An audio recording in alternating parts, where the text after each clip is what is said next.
Hello guys, knowledge with કરણમાં આપનું હાર્દિક સ્વાગત કરું છું. તો ફ્રેન્ડ્સ, કેમ છો? તો આઈ હોપ બધા મજામાં હશો. તો ચાલો કે જે ગઈકાલે 31/12/2020ના રોજ જે ડીજીવીસીએલની એક્ઝામ લેવાની છે જુનિયર આસિસ્ટન્ટમાં, જે ક્યાં ક્વેશ્ચન પૂછાણા, જે સ્મૃતિ આધારિત અને ઘણા મિત્રોએ કોમેન્ટ કરેલી હતી તે આધારિત મેં આ વિડીયોમાં પ્રશ્નો લીધા છે. તો આઈ હોપ તમને હેલ્પફુલ થશે કે જે આવનારી જે બીજી હજી ડીજીવીસીએલના 1 થી 2 સ્લોટ બાકી છે એક્ઝામ લેવાની. આથી જેને એક્ઝામ બાકી હશે એને ખ્યાલ પડશે કે મારે. અને ફ્રેન્ડ્સ, મેં તમને આગળ પણ કીધું હતું, હમણાં તમને પ્રશ્નમાં જણાવીશ કે મેં તમને ગઈકાલે એક જે વિડીયો અપલોડ કરેલો હતો 30 તારીખે જે એક્ઝામ લેવાની હતી એનો. મેં ત્યારે તમને કીધું હતું કે ક્યાં તમારા ટોપિક કરવાના રહેશે, એમાંથી પૂછાશે. અને એ જ થયું ફ્રેન્ડ્સ. 31 તારીખે જે એક્ઝામ લેવાની ને એમાં એવા જ ક્વેશ્ચન આવેલા હતા કે મેં તમને જે કીધા હતા કે આ ટોપિક કરી નાખજો, કોમ્પ્યુટરનો આ ટોપિક કરી નાખજો. તો આજે પણ તમને જરૂર એડવાઇસ આપી કે તમારે ક્યાં ટોપિક કરવાના રહેશે, એમાંથી જ ક્વેશ્ચન આવી શકશે. ઓકે, તો ચાલો 31 તારીખે એક્ઝામ લેવાની છે એના પૂછાયેલા ક્વેશ્ચન જોઈએ. આઈ હોપ તમને આ વિડીયો હેલ્પફુલ થશે. અને ચેનલમાં નવા હોય તો પ્લીઝ ચેનલને સબસ્ક્રાઈબ કરો અને બાજુમાં જે બેલ આઇકન છે એને ક્લિક કરશો અને ઓલમાં ટિક કરજો. આથી જ્યારે પણ વિડીયો અપલોડ કરું ત્યારે ફટાફટ તમને નોટિફિકેશન મળી જાય. અને ફ્રેન્ડ્સ, આજે જ વાત યાદ આવી કે પીજીવીસીએલના પણ એક્ઝામ ડેટ આવી ગઈ છે. કોલ લેટર નીકળવાના સ્ટાર્ટ થઈ ગયા છે. તો મારું ગુજરાતની વેબસાઇટમાં જઈ અને ત્યાંથી તમને લિંક તમને ખ્યાલ જ હશે કે કેવી રીતે કોલ લેટર ડાઉનલોડ કરવા. તો પીજીવીસીએલની પણ એક્ઝામ આવી ગઈ છે. 17 તારીખેથી સ્ટાર્ટ થાય છે. મારી તો એક્ઝામ છે 17 તારીખે. ઓકે, તો તમારી તો કોલ લેટરમાં તમે જોઈ લેજો. તો ચાલો. અને ફ્રેન્ડ્સ, એક વાત કહું કે જે મેથ્સના ક્વેશ્ચન છે ને ફ્રેન્ડ્સ, મેથ્સના ક્વેશ્ચન જે એમજીવીસીએલમાં પૂછાણા, ડીજીવીસીએલમાં પૂછાણા અને યુજીવીસીએલમાં પૂછાણા એવા જ પીજીવીસીએલમાં હશે. જો આપણા નસીબ સારા હશે તો એવા જ ક્વેશ્ચન હશે. જો ના હોય તો મને કંઈ એવું કહેતા નહીં, પણ મારા મત મુજબ પીજીવીસીએલમાં એવા જ ક્વેશ્ચન હશે. ઓકે, મેથ્સની વાત કરું છું. ઓકે, તો ચાલો સ્ટાર્ટ કરીએ ફટાફટ. એમેઝોન નદી ક્યાં આવેલી છે? એમેઝોન નદી છે ને દક્ષિણ આફ્રિકામાં છે. ક્યાં છે? દક્ષિણ આફ્રિકામાં છે એમેઝોન નદી. મેં તમને પહેલાં પણ કીધું હતું, જે 30 તારીખે એક્ઝામ લેવાની એમાં મેં તમને કીધું હતું કે નદીના ક્વેશ્ચનો કરી નાખજો. જે સિંધુ નદીના ક્વેશ્ચન પૂછાણા, આમાં પણ એક જે સિંધુ નદીમાંથી જ ક્વેશ્ચન પૂછાણો છે ફ્રેન્ડ્સ, એ તમને આગળ આવશે. એશિયનનું ફૂલ ફોર્મ જણાવો. એશિયનનું ફૂલ ફોર્મ થશે association of south East. Association of south East Asian nation. તો આ બધા જેવા ફૂલ ફોર્મ છે એના જે ફાઇનાન્સને લગતા એ પણ કરી નાખવા. ઓએલઈડીનું ફૂલ ફોર્મ જણાવો. ઓએલઈડી તો ઓર્ગેનિક લાઇટ એમિટિંગ ડાયોડ. હવે એલસીડી, એલઈડી આ કોમ્પ્યુટરમાંથી ક્વેશ્ચન છે. તો ઓએલઈડીનો ઓ આપણે વધારાનો છે તો એનું થશે ઓર્ગેનિક લાઇટ એમિટિંગ ડાયોડ. ઓએનજીસીનું ફૂલ ફોર્મ જણાવો. ઓએનજીસીનું full form oil and natural gas corporation of India. અને ફ્રેન્ડ્સ, એક વાત, કોઈ એવી કોમેન્ટ ના કરે કે આની પીડીએફ આપો. જ્યારે મને એવું લાગશે કે આની પીડીએફ તમને આપવા યોગ્ય છે એની તમને પીડીએફ આપી દઈશ. તો પ્લીઝ એવી કોઈ કોમેન્ટ ન કરે કે સર આની પીડીએફ અમને આપો. ઓકે, જે વિડીયોમાં એવું મને લાગશે કે આ પીડીએફ તમને આપવા જેવી છે તો એ તમને આપીશ. બાકી તમે વિડીયોમાં જોઈ શકો છો ફ્રેન્ડ્સ, તમારે પીડીએફની શું જરૂર છે? વિડીયો તો હોય જ છે આપણી ચેનલની અંદર, એ તો ડિલીટ નથી થવાના. તો ઓએનજીસીનું ફૂલ ફોર્મ થશે oil and natural gas corporation of India. અને આવી રીતના ફ્રેન્ડ્સ બધી એક્ઝામોના આપણે ક્વેશ્ચન કરીશું. હજી ડીજીવીસીએલની જે બાકી છે એમના પણ અને જે પીજીવીસીએલના પૂછાશે એના પણ. આથી જેને એક્ઝામ બાકી હોય ને ફ્રેન્ડ, એને એક સારી 4 થી 5 માર્ક વધારા મળી જશે. અને તમને ખ્યાલ પડે કે મારે કયો ટોપિક ઓછા ટાઈમમાં કરવાનો રહેશે.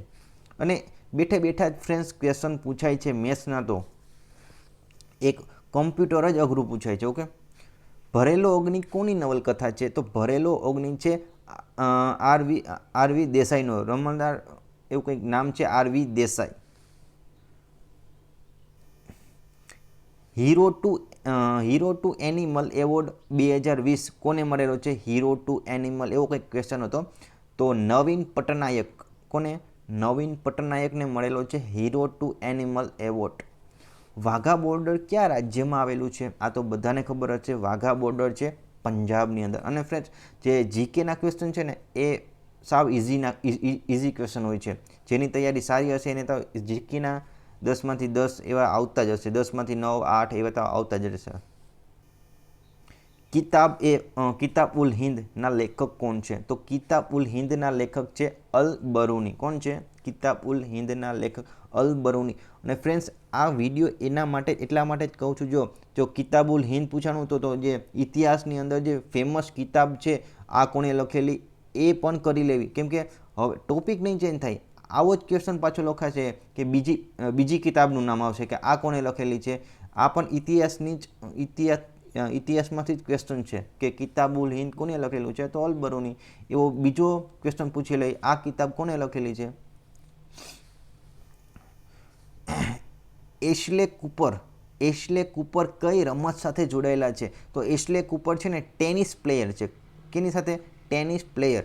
ફ્રેન્ડ્સ, આપણે છે ને જે પેપર સેટર છે ને એનું માઇન્ડ ચકાસવાનું છે કે પેપર કઈ માઇન્ડથી કાઢે છે. તો એવી રીતના આપણે તૈયારી કરવાની રહેશે. આમાં કંઈ આ પેપર ઇઝી હોય છે, મીડિયમ હોય છે, એવા બધા હાર્ડ હોતા નથી. એક કોમ્પ્યુટરના ક્વેશ્ચન જ હાર્ડ કાઢે છે, બાકી બેઠા હોય છે. ભારતની કૃષિ સંશોધનની સૌથી મોટી સંસ્થા કઈ છે? ભારતની કૃષિ સંશોધનની સૌથી મોટી સંસ્થા છે Indian council of agriculture research. શું કઈ છે? Indian council of agriculture research. અને ફ્રેન્ડ્સ, પ્લીઝ વિડીયો પૂરો જોજો, ઘણી મહેનતથી બનાવેલો વિડીયો છે. 2019નો અંગ્રેજી પ્રશ્નચિહ્ન આગળ મુકાઈ ગયું. 2019નો અંગ્રેજી સાહિત્ય એકેડમી પુરસ્કાર કોને મળેલો છે? તો 2019માં જે અંગ્રેજીનો જે સાહિત્ય એકેડમી પુરસ્કાર છે ને એ શશી થરૂરને મળેલો છે. કેને? શશી થરૂર. 2011ની વસ્તી ગણતરી મુજબ ભારતના કયા રાજ્યોને સાક્ષરતા દર સૌથી ઓછો છે? જે 2011ની વસ્તી ગણતરી થઈ હતી એમાં કયા રાજ્યોનો સૌથી નીચો સાક્ષરતા દર છે? તો બિહાર. તો આગળ એવો સાક્ષરતા દર સૌથી સારો કેનો છે એ પણ પૂછી શકે. કયા રાજ્યમાં પુરુષનો સૌથી સાક્ષરતા દર વધારે છે, ઓછો છે? સૌથી મહિલા કયા રાજ્યમાં સાક્ષરતા ધરાવે છે, એવો પણ પ્રશ્ન પૂછી શકે. તો 2011નો જે ગણતરીનો છે ને જે કોઠો એ તમારે એક નજર ફેરવી લેવી. આર્કટિક અને એટલાન્ટિક મહાસાગર વચ્ચે કઈ સામુદ્ર ધુની છે? અને ધુનીના પણ ક્વેશ્ચન ઘણા આવે છે, તો જે બધી મેન સામુદ્ર ધુની છે એ પણ વાંચી લેવી. તો બેરિંગ સામુદ્ર ધુની, જેના આગળના કંઈક ભારત અને જે શ્રીલંકા વચ્ચે જે ધુની છે એનો પણ ક્વેશ્ચન પૂછાણો હતો. બહુદેશ્વર મંદિર કોણે બંધાવેલું છે? બહુદેશ્વર મંદિર રાજા રાજે ચોલ. કોણ આવશે? બહુદેશ્વર મંદિર રાજા રાજેશ ચોલ દ્વારા બંધાવવામાં આવેલું હતું. નદીના ક્વેશ્ચન 1 થી 2 હોય જ છે ફ્રેન્ડ્સ. દરેક એક્ઝામની અંદર વિદ્યુત સહાયકની અંદર નદીના ક્વેશ્ચન હોય જ છે. ભારત અને નેપાળ વચ્ચે કઈ નદી છે? તો ભારત અને નેપાળ વચ્ચે ફ્રેન્ડ્સ કાલી નદી છે. કઈ છે? કાલી નદી. યુરેનિયમ, મેં તમને આગળ પણ ફ્રેન્ડ્સ કીધું હતું કે તમે સાયન્સની અંદર જો જે મેથ્સ અને રિઝનિંગ અને સાયન્સમાં કુલ 30 માર્કનો ભાર હોય છે, એમાંથી 30માંથી 3 થી 4 ક્વેશ્ચન સાયન્સના હોય છે, બાકી મેથ્સ એન્ડ રિઝનિંગના જ હોય છે. તો ફ્રેન્ડ્સ, આપણે સાયન્સના ખ્યાલ જ છે. એક પ્રશ્ન કયો હોય છે? સંજ્ઞાનો. એક પ્રશ્ન સંજ્ઞાનો હોય જ છે અને એ સાવ ઇઝી હોય છે. તો આ ફેરા ક્વેશ્ચન છે યુરેનિયમની. તો યુરેનિયમની કેપિટલ યુ આવશે. આગળ કઈ હતી એક સંજ્ઞા, મને યાદ નથી. 2 ઇઝી હતી, સાવ ઇઝી હતી. ચલો જવા દો. આગળના મેં વિડીયોની અંદર તમને જણાવેલું છે કે કઈ સંજ્ઞા પૂછાયેલી છે. આઈસીસીના અધ્યક્ષ કોણ છે? તો આઈસીસીના અધ્યક્ષ છે શશાંક મનોહર. કોણ છે? શશાંક મનોહર. આગળ પણ બીસીસીઆઈને લગતો એક 30 તારીખે જ પૂછાણો હતો કે જે એવો કંઈક માસ્કનો હતો, માસ્ક ફોર્સ એવું કંઈક હતું કે કોના દ્વારા રચવામાં આવેલું હતું, તો એમાં આન્સર આવતો હતો BCCI. તો મેં તમને કીધું હતું કે BCCIને લગતા ક્વેશ્ચન અને ICCને લગતા થોડા જે મેન ફેક્ટ ડેટા છે એ કરી લેવા. તો એ પ્રમાણે મેં તમને જો પૂછાણો ને 31 તારીખે જે એક્ઝામ લેવાની છે એમાં પ્રશ્ન પૂછાણો ને કે ICCના અધ્યક્ષ કોણ, તો શશાંક મનોહર. એવી રીતે જે મેન છે એના પણ અધ્યક્ષ કરી લેવા. માનસરોવર નજીક રાક્ષસાલ સમુદ્રમાંથી કઈ નદી ઉદ્ભવે છે, તો આન્સર આવશે સતલુજ નદી. 2011ની વસ્તી મુજબ ભારતના કયા રાજ્યની સૌથી વધુ મહિલા સાક્ષરતા છે?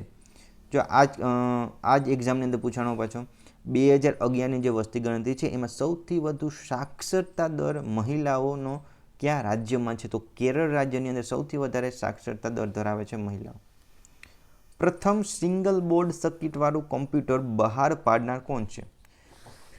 શું કીધું છે? સિંગલ બોર્ડ સર્કિટવાળું કોમ્પ્યુટર બહાર પાડનાર કઈ કંપની છે? તો આન્સર આવશે ઇન્ટેલ કંપની.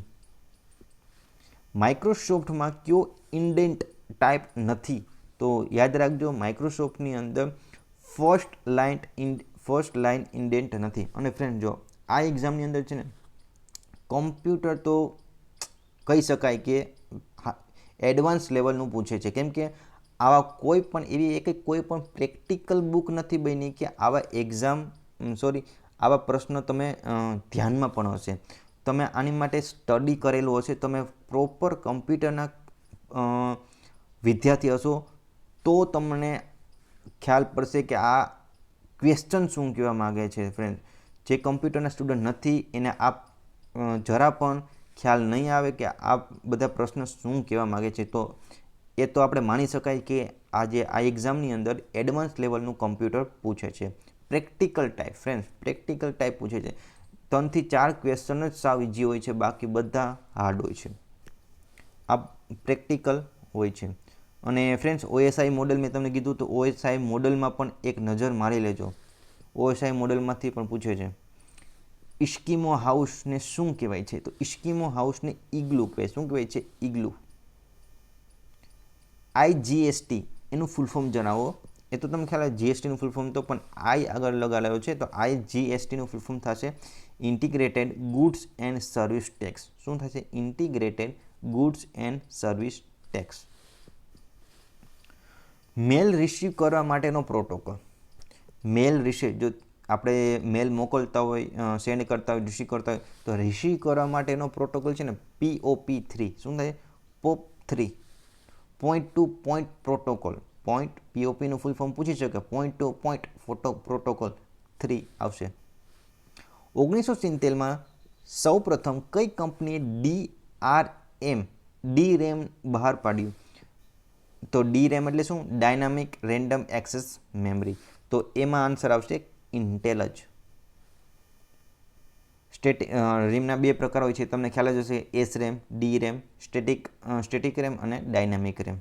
તો DRAM આન્સર આવશે ઇન્ટેલ. તો ફ્રેન્ડ્સ, આ સ્મૃતિ આધારિત ક્વેશ્ચન હતા કે જે 31 તારીખે પૂછાયેલા ક્વેશ્ચન GK એન્ડ કમ્પ્યુટરના બેઝ. તો ફ્રેન્ડ્સ, આવી રીતના જ આપણે આગળ પણ સારા વિડીયો બનાવતા રહીશું અને તમને જે હેલ્પફુલ થાય કે પરીક્ષાની અંદર 2 થી 3 માર્ક અથવા તો 4 થી 5 વધારે પણ માર્ક તમને આવી શકે એવી પ્રયત્નો મારો છે. ઓકે, તો પ્લીઝ તમે પણ થોડો સપોર્ટ કરો, વિડીયોને લાઇક કરો અને પ્લીઝ વિડીયોને જેને જરૂરિયાત છે કે એવા જે મિત્રો છે કે જે તૈયારી કરે છે કે લાસ્ટ ટાઈમની અંદર કેવી રીતે સારા માર્ક મેળવી શકાય વધારે 3 થી 4 માર્ક, અને તમને ખ્યાલ જ હશે કે 3 થી 4 માર્ક મેરિટમાં કેટલો ચેન્જ લાવી શકે. તો પ્લીઝ વિડીયોને શેર કરો અને હજી સુધી ચેનલને સબસ્ક્રાઈબ નથી કરી તો વિડીયોની નીચે રેડ કલરનું સબસ્ક્રાઈબ નામનું બટન હશે અને બાજુમાં બેલ આઇકન આવી જશે, એમાં તમે ઓલ ઉપર ટિક કરજો. આથી જ્યારે પણ વિડીયો અપલોડ કરો ને ત્યારે ફટાફટ તમને નોટિફિકેશન મળી જાય અને તરત તમે વિડીયો જોઈ શકો છો. ચાલો, એક આવા સારા વિડીયોમાં આપણે મળીશું.